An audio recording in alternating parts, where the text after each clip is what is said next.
जय श्री सीताराम, जय हिंद। मैं पंडित राहुल कुमार दुबे प्रयागराज से आज बहुत ही अद्भुत जानकारी आप सब लोग के सामने लाया हूँ। बहुत लोगों का मांग था कि पंडित जी हरताल का तीज आ गई, आप व्रत और उद्यापन के बारे में तो जानकारी साझा किए, लेकिन इस व्रत की कथा आपने नहीं बताया। तो इसी के उपलक्ष्य में मैं आप सब लोग को भगवान शिव और माँ पार्वती का संवाद जो कथा है वह ज़रूर सुनाऊंगा। आप सब लोग उसको सुनिएगा। जो ये कथा अच्छी लगे तो आप हमारे कमेंट बॉक्स में जा कर के ज़रूर हमारे लिए और इस कथा के लिए कुछ लिखिएगा कि अच्छा है या बुरा है, जैसा भी, और हमारे चैनल को लाइक और सब्सक्राइब जरूर करिएगा। चलिए, एक बार भगवान शिव ने माँ पार्वती जी को उनके पूर्व जन्म का स्मरण कराने के उद्देश्य से इस व्रत के महत्व की कथा कही थी। श्री शिव शंकर बोले, हे गौरी, पर्वतराज हिमालय पर स्थित गंगा के तट पर तुमने अपनी बाल्यावस्था में 12 वर्षों तक अधोमुखी होकर घोर तप किया था।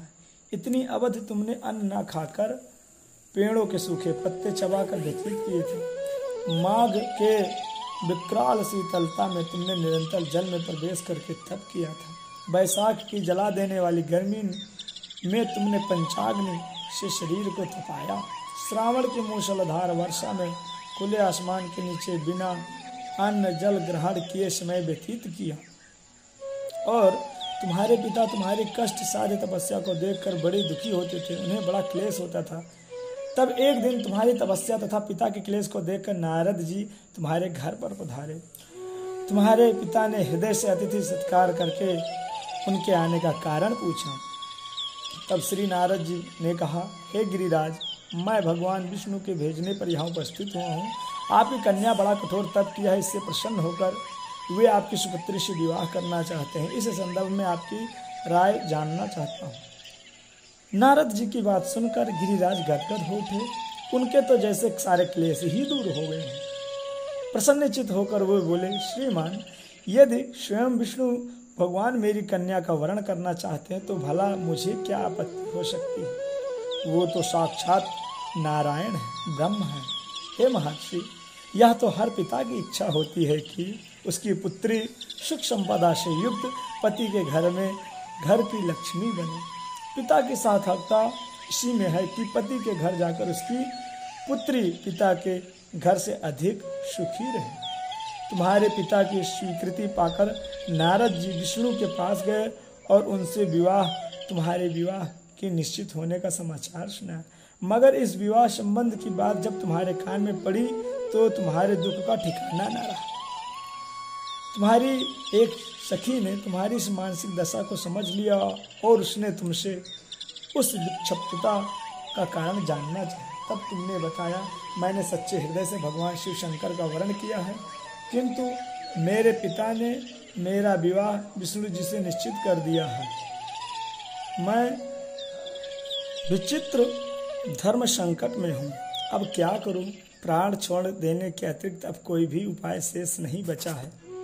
तुम्हारी सखी बड़ी ही समझदार और सूझबूझ वाली थी। उसने कहा, सखी, प्राण त्यागने का इसमें कारण ही क्या है। संकट के मौके पर धैर्य से काम लेना चाहिए।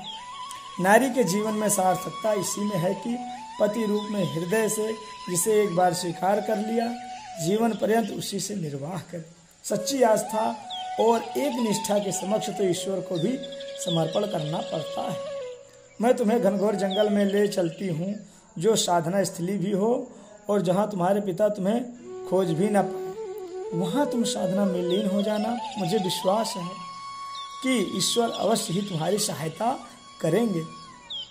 और तुमने ऐसा ही किया। तुम्हारे पिता तुम्हें घर पर ना पाकर बड़े दुखी और तथा चिंतित हुए। वे सोचने लगे कि तुम जाने कहाँ चली गई। मैं विष्णु जी से उसका विवाह करने का प्रण कर चुका हूँ। यदि भगवान विष्णु बारात लेकर आ गए और कन्या घर पर न हुई तो बड़ा अपमान होगा। मैं तो कहीं मुंह दिखाने के योग्य भी नहीं रहूँगा। यही सब सोचकर गिरिराज ने जोर शोर से तुम्हारी खोज शुरू करवा दी। इधर तुम्हारी खोज होती रही और उधर तुम अपनी सखी के साथ नदी के तट पर एक गुफा में मेरी आराधना में लीन थी। भाद्रपद शुक्ल पक्ष तृतीया को हस्त नक्षत्र था। उसी दिन तुमने रेत का शिवलिंग का निर्माण करके व्रत किया। रात भर मेरी स्तुति के गीत गाकर जागी। तुम्हारी इस कष्ट साध्य तपस्या के प्रभाव से मेरा आसन डोलने लगा, मेरी समाधि टूट गई। मैं तुरंत तुम्हारे समक्ष जा पहुंचा और तुम्हारी तपस्या से प्रसन्न होकर के तुमसे वर मांगने के लिए कहा। तब अपनी तपस्या के फलस्वरूप मुझे अपने समक्ष पाकर तुमने कहा, मैं हृदय में आपको पति के रूप में वर्ण कर चुकी हूँ। यदि आप सचमुच मेरी तपस्या से प्रसन्न होकर आप यहाँ पधारे हैं तो मुझे अपनी अर्धांगिनी के रूप में स्वीकार कर लीजिए।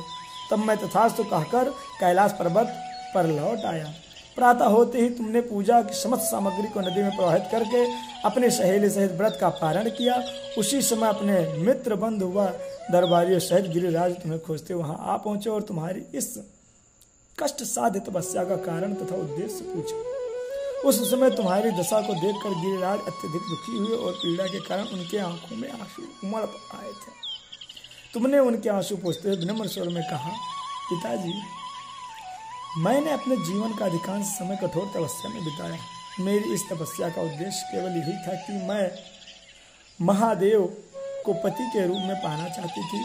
आज मैं अपनी तपस्या की कसौटी पर खरी उतर चुकी हूँ। आप क्योंकि विष्णु जी से मेरा विवाह करने का निर्णय ले चुके थे, इसलिए मैं अपने आराध्य की खोज में घर छोड़कर चली आई। अब मैं आपके साथ इसी शर्त पर घर जाऊंगी कि आप मेरा विवाह विष्णु जी से ना कर महादेव जी से करेंगे।